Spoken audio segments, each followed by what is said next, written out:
Okay, fine. So if anything breaks in between, you can text in the chat box. Fine. So today's discussion will be on digital forensic and incident response in Indian scenario. So this is a domain breaking into DFIR carriers.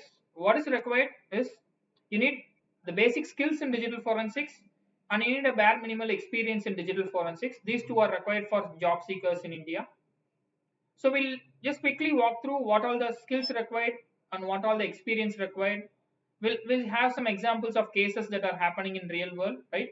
And what's going to be our contribution for this, we'll just quickly walk through. So I'm Ashok Kumar Mohan, founder and director of Kriyavan. So we are into this domain over a decade, like working with law enforcement, individuals, companies on supporting solving cybercrime related incidents, offenses. In industry terms, we call it as DFIR, Digital Forensic and Incident Response. So we'll start with what is DFIR. Those who are new to this, you might have heard of cybercrime investigation, cyber forensics. So DFIR is typically digital forensic and incident response. In layman terms, we call it as cybercrime investigations. Fine. So roughly a statistic says like in India, there are roughly around 3,000 cybercrimes reported every day. That's going unresolved. Fine. Why? Why? Because it's like we are badly in need of digital forensic experts, typically digital detectives in today's world. Even we'll see some examples, right? Government and private sectors are actively hiring DFIR professionals. So as we are into this domain, like 10 years before when we started our careers, right?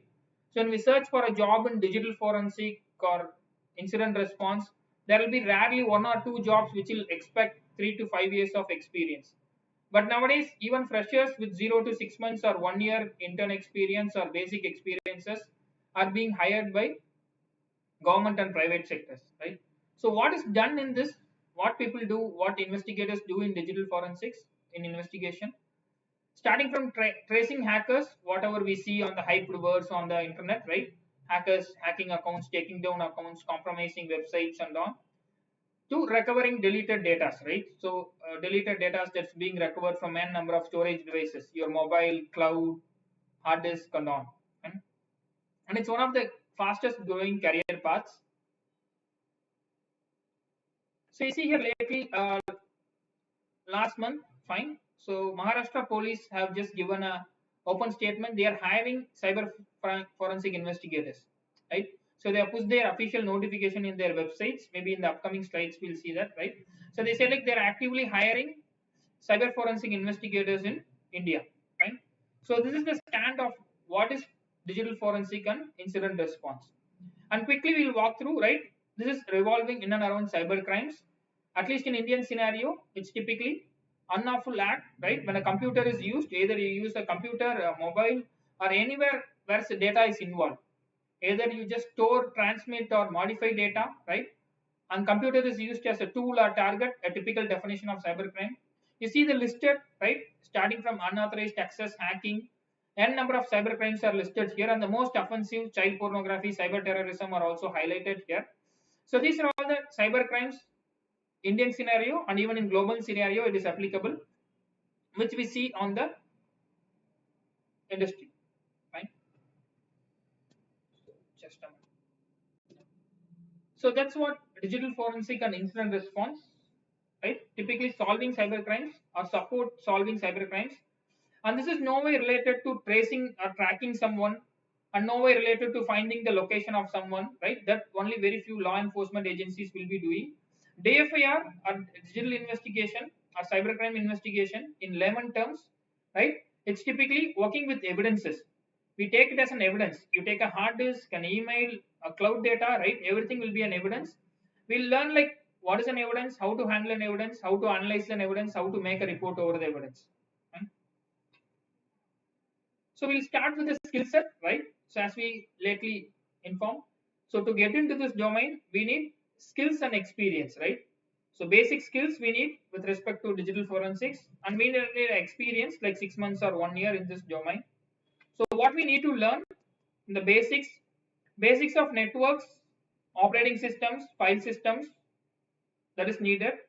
Core tools, we talk about n number of open source and commercial tools, FTK Imager, Wireshark, Autopsy, Volatility, and n number of tools that are used in the industry for solving cybercrime cases. And knowing about legal and soft skills with respect to IR, what is chain of custody, what is report rating, what is IT Act, what are all the relevant cyber laws, some bits and pieces of that has to be known. If you know a scripting language like Python, if you know something on threat intelligence, if you know how to analyze a cloud log, that's going to be a bonus skill, an added advantage. But foundation, we need the technical foundation of computing. We need to know about tools and techniques. We need to know about the legal and soft skills with respect to digital forensics. And we have taken a couple of screenshots from the most common job search websites. Indeed, maybe just before starting the session, I was searching this. It claims that they have some 300 plus jobs in digital forensics. Fine, different jurisdictions. I've taken only one. Fine. So why we have taken this is just to know what all the skills expected by the industry when they are hiring someone for digital forensics. So that's what this is taken. This is typically called as a JD, job description, right? So whenever you apply for a job, let's take an example of this digital forensic. So if these skills or techniques or at least these keywords, whichever is mentioned, this is there in your resume. If you have really learned and added that in your resume, obviously you will be having an added advantage of clearing that interview, right? So what this JD says, hey, we are hiring skilled digital forensic analyst for our team. Fine. What is expected from the candidate? They need to do forensic examinations, digital devices, computers, servers, clouds, and even online accounts like O365. So what they are going to do, they are going to collect, they are going to preserve, they are going to analyze the evidence. You go to the crime scene, find 2 pen drives, 2 hard disks, you are collecting it. You take it to the forensic lab. Before that, we have some best practices of preserving the evidence. The data should not be deleted. And finally, we use either open source, in most of the times commercial tools to analyze the evidence. You're getting a mobile, you want to prove what happened last week Friday in this mobile. What are the outgoing calls, what are the incoming calls, what application was installed, what was uninstalled. That comes under the analysis phase where we use tools. And that is to be followed with the protocols and procedures. You cannot randomly take a mobile and put a tool and analyze. If you have learned correctly, you'll clearly say, hey, this is an Android device, this tool technique will work. Hey, this is an iPhone, this tool technique will work. That comes in experience. Fine. And finally, what is needed by the investigator? They need to create a timeline. As I said, we need to go back what happened last week Friday using this computer or using this mobile. We need to be able to timeline the event with the digital evidences. For that, we'll be using digital forensic tools and techniques, right? So they recover deleted data, hidden data, sometimes encrypted data. Most of the tools that are used in the market are highly paid commercial tools. And when we learn, we'll be learning something on the open source tools, commercial trials of the tools, right? At the end of the thing, so you should be able to document the findings. Whenever you get into digital forensic as a fresher, right? 0 to 6 years or 1 year, right? So you'll be asked to document finding. You'll just go with an investigator, you'll just take the notes and finally come and make a document.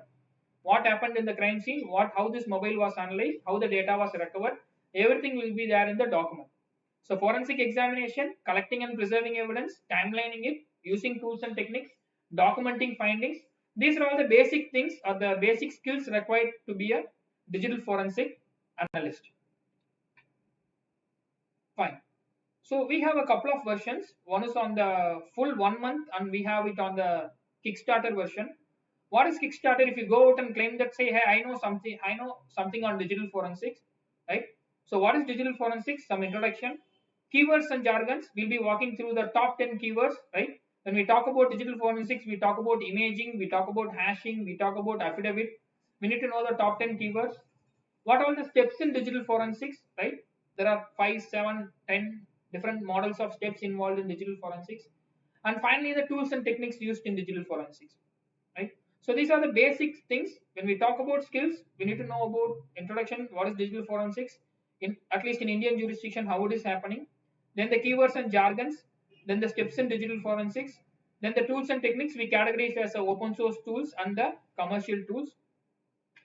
This is bare minimal required to know about the skills. Skills, you just find what is an evidence, analyze the evidence, report the evidence, right? Irrespective of the domain. Now we'll just jump on to the experience part. DFAR jobs, at least in India, they expect minimum 6 months to 1 year of experience. Where these jobs are there, you see here, some of the government agencies recently started hiring for these jobs. You see here, Maharashtra Cyber Police started their recruitment drive for cybercrime investigators. So this was the actual JD given by them, the job description given by them, the various roles and responsibilities. Fine. You see here the experience they expect bare minimal 6 months, 1 year, 2 year, and the pay scale difference will be there. As we have already seen earlier, right? This is the cybersecurity analyst job role. From beginner to intermediate, you see at the bottom there are some advanced job roles of 5 years, 8 years, 10 years. But the expectation will be bare minimal knowing what is digital forensics, the tools and techniques, and the 6 months or 1 year experience in this domain. Fine. You see here the recent trends, like what all the government agencies which are putting some postings publicly on their forums, hiring for digital forensics. So we got an idea, right? So from the basic discussion which we are having now, we got an idea. We need to have the skills, we need to have the experience. These two things we need to have to get into this domain, right? So experience comes in hand after gathering the basic skills. What are digital forensic tools? What are the evidences? How to handle them? How to make a report? How to analyze few use cases, right? So we'll see some use cases, right? We'll just take in some use cases which are driven by normal digital forensics and current day AI driven cyber crimes, right? So we'll quickly walk through that phase. Traditional cyber frauds now, and that is supported by AI tech in near future, or it's powered thing. You see here, few years ago, our Prime Minister's Twitter account was compromised and it was used for propagating some cryptocurrencies. And you see the hacker who hacked or compromised the account gave an open statement. HCK India at tutanato.com. If you have come through about Tutanato is an encrypted anonymous mail server. So they have publicly put saying that, hey, I was the one who hacked into this account and this is my mail ID. So even you might have heard of some cases in your regional saying that some people are just threatening schools for bombing and on. They use these sort of anonymous emailers, right? So analyzing or doing a digital forensic investigation is not only scanning the email on the surface level and saying who sent and what is sent. We need to have or will be having difficulties like this, having to analyze encrypted mail servers, anonymous mail servers. The complexity goes on. And the second scenario you see here, hackers compromise, get into the website or their server, they dump the whole database and they put it online. See, this was one of the highest database that was there on the industry.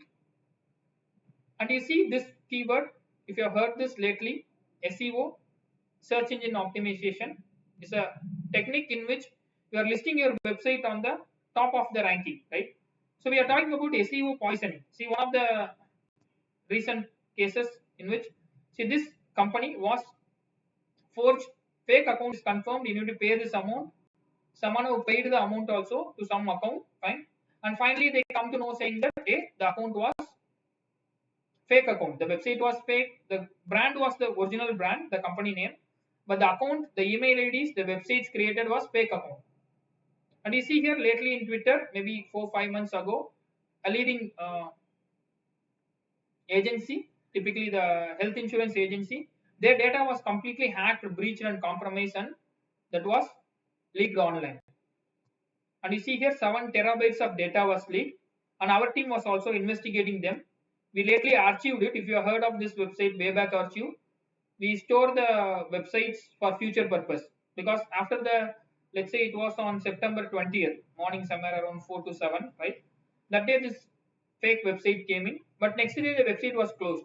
For investigating purposes, what we do, we go to this website, we'll archive it. Typically we'll store a copy of the website that was there 3 months, 6 months ago, but we need to archive every now and then.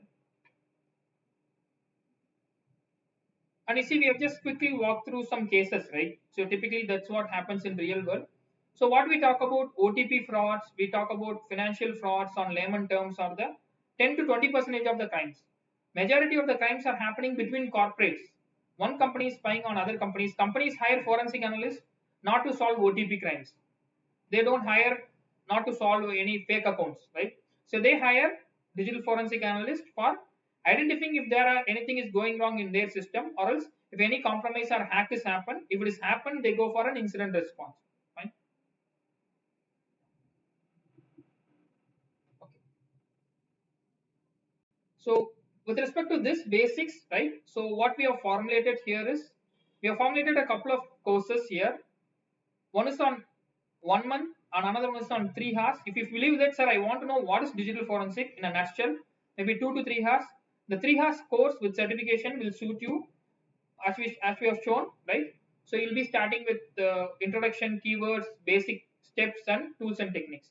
But if you feel like, sir, I want to take it as a career, right? If you want to go as a full 1 month course every day, 1 hour, we'll be talking about different domains. We'll talk about hard disk investigation, mobile investigation, cloud investigation, dark web monitoring, right? So all these things we'll take it as a complete 1 month course. So we have it as a 1 month course and we have it as a 3 hours course also. So we have these bundles available. Fine. So what we'll be seeing in this, so based upon our team's experience, expertise they have created over a decade, right? We'll be discussing about what is that crime, how it happened, what are the tools and techniques, what is the open source tool, what's the commercial tool, how to solve it, a sample template on solving the case, and discussing about the use cases in real world, right? So if you want to know more about this, right, so you can just very well get in touch with our team. You can just put a WhatsApp to CFIR. Just type CFIR, that is Cyber Forensic and Incident Response, to our official number 9719301930. Our team will get back to you with the details about this course, right? Hopefully this 3 hours course will be on next week, and this 1 month course will be starting this month end, right? So it's going to be like mixed. We'll be discussing about the concepts, what all the concepts required for digital forensics, the basics. Then we'll be discussing about the tools and techniques and some real world use cases. Okay. So before we just get off, so whenever you want to file a cybercrime complaint, right? Typically, irrespective of this discussion, right? So if you are being victimized, if your relatives has been victimized, right? So the one and the most common official website for Indian government is cybercrime.gov.in, and 1930 is the toll free of Indian government, right? So and also we have private firms like ours, right, who are just supporting law enforcement, supporting companies on making technical reports. Typically we call it as forensic report, right? So that you can get in touch with our team. And these are the other services starting from professional data recovery. We provide international certifications, awareness and training, BAPT, IT audits, and the final thing is which we are discussing today, corporate investigation and fraud risk management.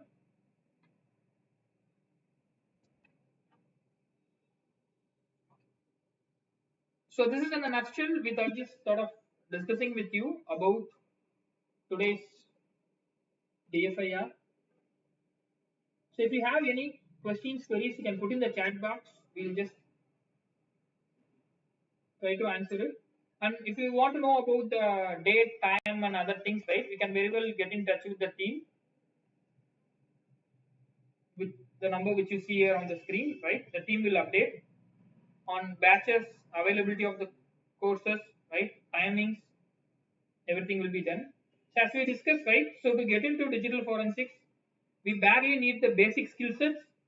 Again, you can start with a self-study, you can start with a certification like this, right? So it purely depends upon anyone can explain what is an hard disk. But having an experience to discuss on what is there in the hard disk, how it is discussed, discussing a couple of use cases comes with expertise. Fine. So if you want to get into digital forensics, start with a skill set, right? Knowing the basics of digital forensics. And the second recommendations will be typically based upon the experience. So even we being a cyber forensic investigating company, right? We also have the same criteria, minimum 6 months to 1 year experience. But how to get the 6 months, 1 year experience? You start with an internship. Many of the government agencies are giving internships. Private companies are just giving internships on this domain, 6 months or 1 year. So obviously you'll be mandated to get an experience for the first 6 months or 1 year, right? So then, as we have seen in the earlier slides, right, you can just go hunt for jobs. Your resume should match the skill set, job description that is given there, and we can follow up with them. So fine. There are some few questions in the chat box discussing about the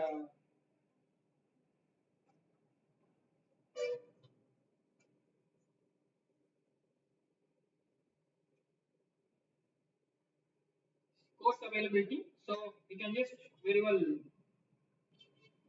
get in touch with our team 9719301930. Okay, someone was asking about null community. Yeah, there's a null meet this weekend. You can ask, you can connect to the same number to know about the null meet. Fine. So we just started discussing this in a nutshell, maybe quickly in this half an hour. Fine. So digital forensic is a broad domain that is picking up the momentum in India.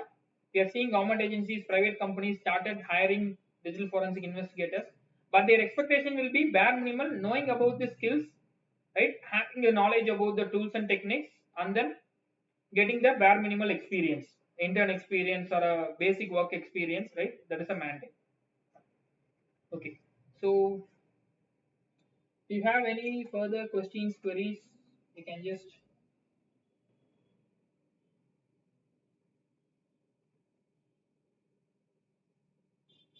text the number which you see here on the screen. That is our support team, Kriya1 support team 9719301930. You'll get all additional details about the 3 hours fast track course, which you will get to know what is digital forensics, whether I can just start a career in digital forensic or not. The second course will be a complete 25 hours, 1 month course on completely analyzing the bits and pieces of all the domains in digital forensics. Fine. Okay. Fine. So you can just text the team, or else you can just type in the chat box to know more about this. Fine.